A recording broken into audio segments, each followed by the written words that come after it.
To Zenith, where learning matters. Hi guys, I hope you all are doing well. Today I'm going to cover the topic the difference between müssen and dürfen verbs. These are called modal verbs in German.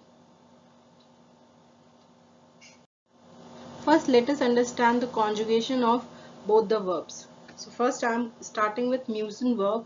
It can be translated in English must or have to. So let's see the conjugation.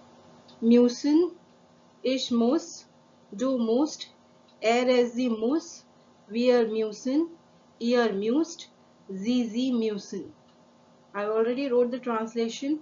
Ich muss, that is I must, du musst, you must in formal singular, sie muss, he, it, she must, wir müssen, we must, ihr müsst, you must in formal plural, sie müssen, they must, you must formal. The capital S Z, that means you, formal. Now let us understand the conjugation of dürfen verb. Dürfen verb can be translated in English to be permitted or to allowed to do something. To be allowed to do something. Let's see the conjugation. Dürfen, ich darf, I am allowed to. Du darfst, you are allowed to. Sie darf, he, it, she is allowed to. Wir dürfen, we are allowed to. Ihr dürft, you are allowed to.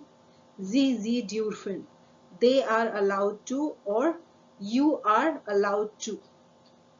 Now let us understand sentence structure of modal verbs in Hauptsatz.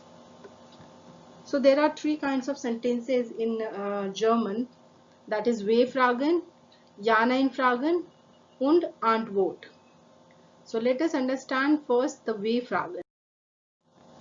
So W-Fragen, the sentence structure is in position 1, Position 1, we have to keep the W-Wort. What are the W-Wörter? Wie, wo, was, welcher, where. These are words we call in German W-Wörter. These are basically WH words. Then in position 2 we have to keep the modal verb, then the rest part of the sentence, and ender, at the sentence end we have to keep the infinitive form of the verb. The infinitive form of the verb is called also original form of the verb. You should not conjugate them. The conjugation will we have to conjugate the modal verbs. Let us see the example. Von wann bis wann müssen Sie arbeiten? The meaning is when do you have to work? Von wann bis wann. That is the W-Wörter. Müssen is the modal verb. Sie is the subject and arbeiten is the infinitive form of the verb. Let us understand Ja-Nein-Frage. Ja-Nein-Frage in English we also call it close-end questions. In these kind of sentences, in these kind of questions, we have to keep the position, we have to keep modal verb in position 1, then immediately we have to write the subject, then rest part of the sentence, and again infinitive form of the verb will come at the end of the sentence. Let's see an example. Musst du heute arbeiten? Do you have to work today? Here musst is conjugated according to do, and that is the modal verb. Then heute arbeiten. Arbeiten is the infinitive form of the verb. Now when you answer this Antwort. So if it is a Ja-Nein-Frage, we have to keep the position 0 for Ja-Nein. So Ja oder Nein we have to write in the position 0. Then position 1 will take the subject of the sentence. Then position 2 will be the modal verb, and modal verb should be conjugated according to the subject. Then rest part of the sentence, and again the infinitive form of the verb will come am Ende. Let's see an example.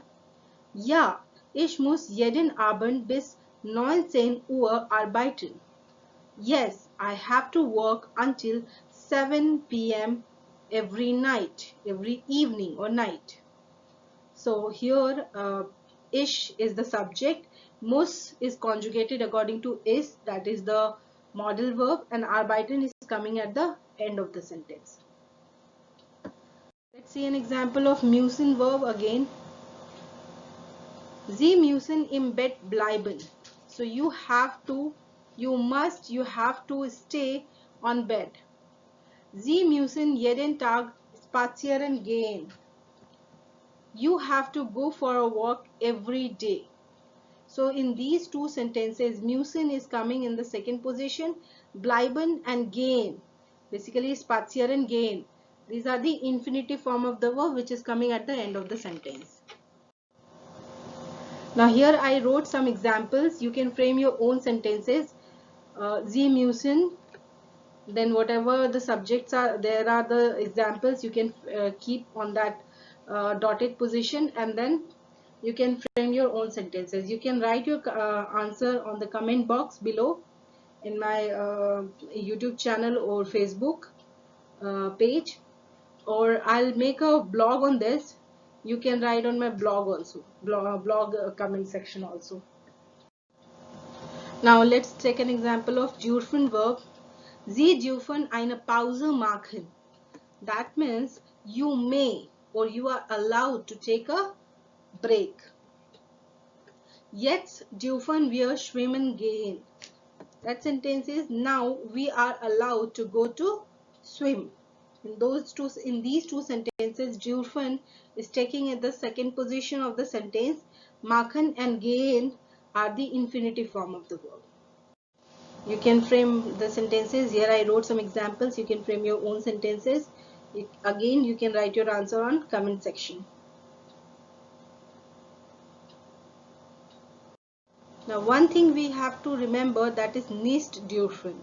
When something is nicht dürfen, that means you are forbidden. You are forbidden to do that. You are not allowed to do that. Example, das Baby darf nicht Fernsehen. The baby is not allowed to watch television. So that you have to remember. Nicht dürfen, not to be allowed or to be forbidden. I hope this. Thanks for watching. If you like this video, do share with your friends and subscribe to Zenith Institute. Thank you.